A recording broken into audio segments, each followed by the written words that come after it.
Leviticus chapter 9. The priests begin their ministry.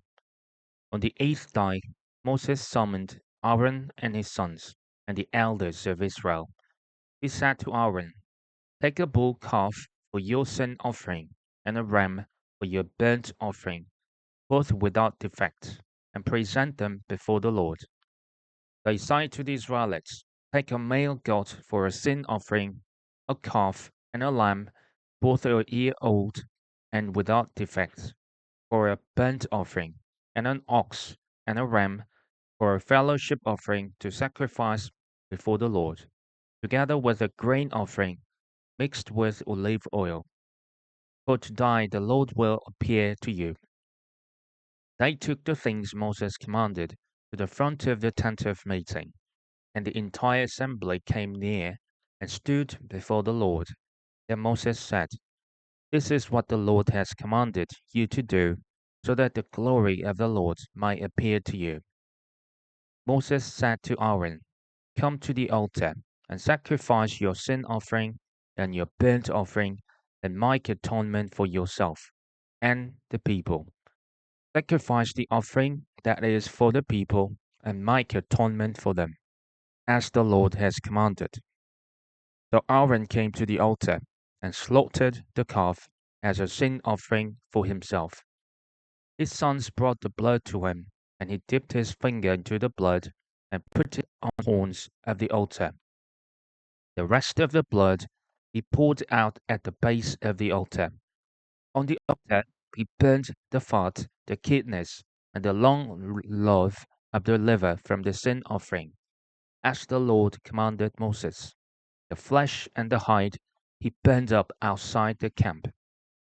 Then he slaughtered the burnt offering. His sons handed him the blood, and he splashed it against the sides of the altar. They handed him the burnt offering piece by piece, including the head, and he burned them on the altar.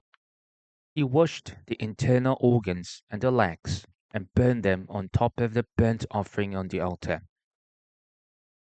Then brought the for the people. He took the goat for the people and slaughtered it and offered it for a sin offering, as he did with the first one.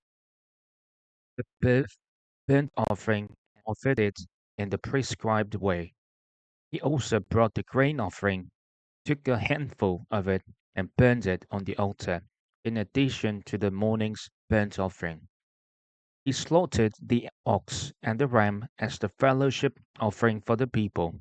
His sons handed him the blood, and he splashed it against the sides of the altar.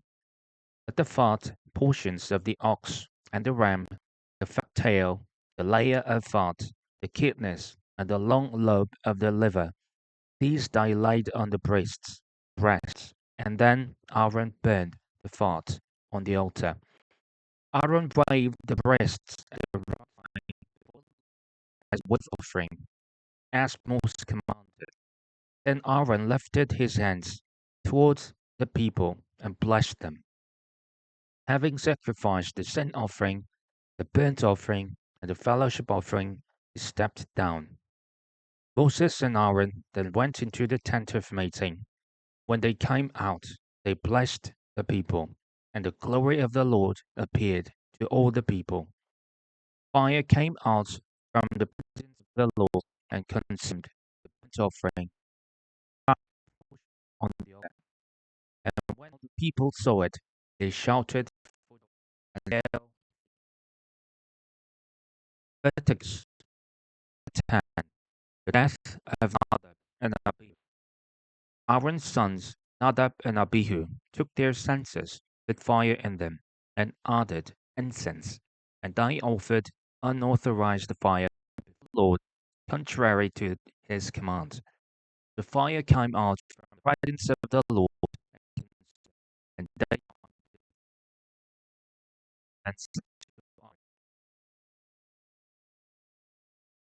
"Among those who be fully mindful people," Aaron remained silent. Moses summoned Mishael and elders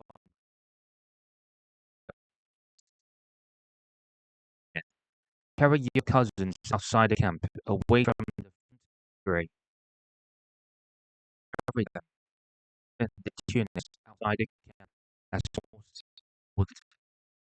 And Moses, Aaron, and his son Eleazar and Itamar, do not let your hair become unkempt, and do not tear your clothes, or you will die. Relatives, all the Israelites might mourn for those destroyed by fire. Do not leave an entrance to the tent of meeting, or you will die, because the Lord's anointing oil is on you. But they did as Moses said. Then the Lord said to Aaron, "You and your sons are not to drink wine or other fermented drink whenever you go to the tent, or you will die. This is the last for the generations to come, so that you can and come between the clean, and so you can teach the Israelites all of them through Moses." Moses said to Aaron and his remaining sons, Eleazar and Ithamar, "Take the offering left over from the food offerings prepared without yeast, and present it to the Lord, and eat it beside the altar, for it is most holy. Eat it in the sanctuary area, because it is your share, and your sons share the share of the food offerings presented to the Lord. They have been commanded, but you and your sons and your daughters may eat the breast that was waved and the thigh that was presented. Eat them in a ceremonially clean place. They have been given to you and your children as your share of the Israelites' fellowship offerings.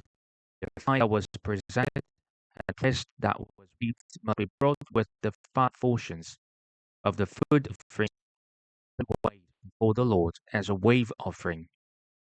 This will be the perpetual share for you and your children, as the Lord has commanded. When Moses inquired about God of the sin offering, and found that it had been burned up, he was angry with Eleazar and Ithamar, Aaron's remaining sons, and asked, "Why didn't you eat the sin offering in the sanctuary area?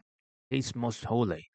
It was given to you to take away the guilt of the community by making atonement for them for the Lord. Since its blood was not taken into the holy place, you should have eaten the goat in the sanctuary area, as I commanded." Aaron replied to Moses, "Today they sacrificed their sin offering and their burnt offering before the Lord. But such things as this have happened to me. Would the Lord have been pleased if I had eaten the sin offering today?" And Moses heard this. He was satisfied.